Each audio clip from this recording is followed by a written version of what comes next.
नमस्कार, आप सभी का स्वागत है दोस्तों एक बार फिर से। आज देश भर की तमाम बड़ी खबरों में दरअसल बता दें कि भारत में कई बड़ी खबरें निकल के आ रही हैं। जानेंगे एक एक करके विस्तार से, लेकिन उससे पहले यदि आप भी हमारे इस चैनल पर नए हैं तो इस वीडियो को लाइक कीजिए, साथ ही चैनल को सब्सक्राइब करके और नोटिफिकेशन बेल को ऑन कर दीजिए। वही बढ़ते दोस्तों पहली खबर की ओर। आपको बता दें कि ममता को बड़ा झटका देने की तैयारी में भाजपा। अर्जुन सिंह का दावा, टीएमसी के 5 सांसद बीजेपी में होंगे शामिल। दरअसल बता दें कि पश्चिम बंगाल में अगले साल विधानसभा चुनाव होना है, लेकिन इससे पहले बीजेपी ममता बनर्जी के एक और झटका देने की तैयारी कर रही है। भाजपा सांसद अर्जुन सिंह ने दावा किया है कि तृणमूल कांग्रेस के सांसद सौगत राय समेत 4 अन्य सांसद जल्द ही पार्टी से इस्तीफा देकर बीजेपी में शामिल हो सकते हैं। सौगत राय तृणमूल के बड़े नेता माने जाते हैं। वे चौथी बार सांसद बने। इससे पहले वे 5 बार विधायक भी रह चुके हैं। उत्तरी 24 परगना जिले के जगदल घाट में छठ पूजा में शामिल हुए बीजेपी नेता अर्जुन सिंह ने शनिवार को दावा किया कि दमदम सांसद सौगत राय टीएमसी से इस्तीफा देना चाहते हैं। बता दें कि सांसद अर्जुन सिंह ने कहा कि मैं बार बार कह रहा हूं कि 5 टीएमसी सांसद कभी भी इस्तीफा देकर भाजपा में शामिल हो जाएंगे। जब उनसे पूछा गया कि क्या इन 5 नामों में सौगत राय भी शामिल हैं, तो अर्जुन सिंह ने कहा कैमरे के सामने सौगत राय को टीएमसी नेता और ममता बनर्जी का मीडिएटर का ढोंग कर रहे हैं। बढ़ते दोस्तों अगली बड़ी खबर की ओर। आपको बता दें कि बिहार विधानसभा चुनाव खत्म हुआ पर नहीं रुकी जेडीयू और आरजेडी के बीच की जुबानी जंग। दरअसल बिहार विधानसभा चुनाव तो खत्म हो चुका है। एनडीए की अगुवाई में नई सरकार ने काम करना भी शुरू कर दिया, पर राजद और जेडीयू के बीच चल रही जुबानी जंग अभी भी नहीं थमी है। जेडीयू के कई नेताओं ने एक साथ आज आरजेडी पर हमला बोला है। बता दें कि जेडीयू के प्रदेश अध्यक्ष वशिष्ठ नारायण सिंह ने मेवालाल के इस्तीफे पर कहा कि मैं मेवालाल को धन्यवाद देता हूं, जिन्होंने पद छोड़कर अच्छी मिसाल पेश की है।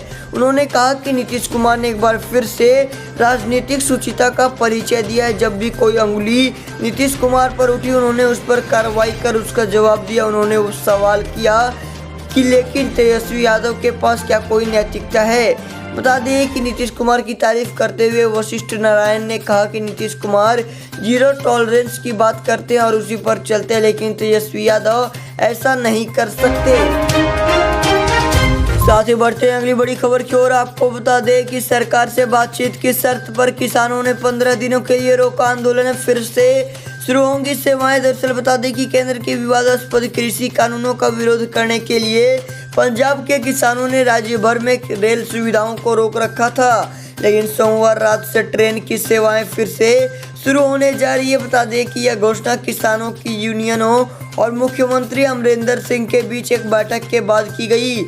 बता दें कि किसानों यूनियनों का कहना है कि वह 15 दिन की अवधि के लिए नाकाबंदी को हटाएगी, लेकिन यह चेतावनी भी दी गई है कि यदि इस मुद्दे पर बातचीत करने और उनके मुद्दों को हल करने में सरकार विफल रही तो इसे फिर से लगाया जाएगा।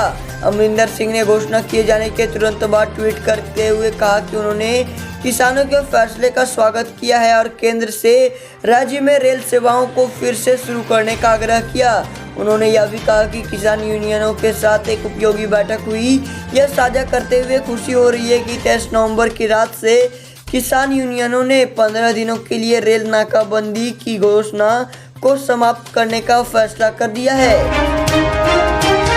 साथ ही बढ़ते हैं अगली बड़ी खबर की ओर। आपको बता दें कि पाकिस्तानी आतंकवादी बड़ी साजिश को देने वाले थे अंजाम, सुरक्षा बलों ने किया बेहतरीन काम। दरअसल केंद्रीय मंत्री जनरल वीके सिंह से न्यूज नेशन ने खास बातचीत की। नगरोटा में हुए ऑपरेशन पर जनरल वीके सिंह ने कहा कि एक बहुत बड़ी साजिश को नाकाम किया गया है। उन्होंने आगे कहा कि जम्मू कश्मीर में जब भी चुनाव हुए हैं तब ऐसा हुआ है। नगरोटा ऑपरेशन को सैन्य बलों ने बेहतरीन तरीके से अंजाम दिया, आतंकियों को ढेर कर दिया। उन्होंने आगे बताया कि अभी जांच चल रही है और भी खुलासे होंगे। इसके साथ ही उन्होंने सवालों के जवाब देते हुए कहा कि मैं इसको 26/11 से लिंक नहीं करूंगा, लेकिन यह चुनाव में बाधा डालने की कोशिश है। बता दें कि गुप्कार गठबंधन का नाम लिए बिना जनरल वीके सिंह ने कहा कि कुछ लोग पाकिस्तान चीन के हिमायती हैं। पाकिस्तान ने अनुच्छेद 370 हटने के बाद जम्मू कश्मीर में अस्थिरता पैदा करने की हमेशा कोशिश की गई है, लेकिन नाकाम रही और आगे भी रहेगी। इसके साथ उन्होंने लोगों से मुस्तैद रहने की अपील की। उन्होंने कहा कि मुस्तैद रहने से आतंकियों को नाकाम किया जा सकता है। उनके नापाक इरादों को खत्म करने के लिए मुस्तैद रहना जरूरी है।